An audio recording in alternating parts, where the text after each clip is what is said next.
share with you guys how I went from being introverted and having social anxiety to being an extrovert. Ever since I was in grade 1, during attendance, I would rehearse my name over and over again in my head while my heart pounded, just to try and prepare myself to say here. The way that I overcame my social anxiety is very simple, because I did it all myself without anybody's help. What I did was that I slowly trained myself. I would always, whenever I got the opportunity to, deliberately go out of my way to talk to people. I tried to talk to anybody and everybody because I wanted to be able to talk to anybody and everybody. I worked at Little Caesars when I was 15 years old.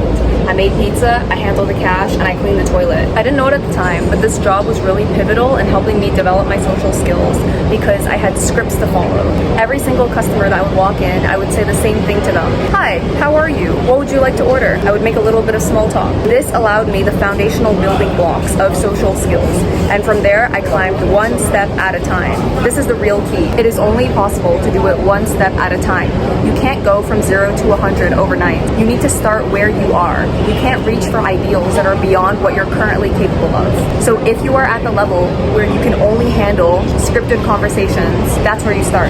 And you don't beat yourself up for it. You don't shame yourself for it. If you fuck up, even with a customer selling pizza, you accept it and you forgive yourself, and you don't beat yourself up for it and say that's just the way you are. Because if you think that's the way you are, that's the way you're going to be.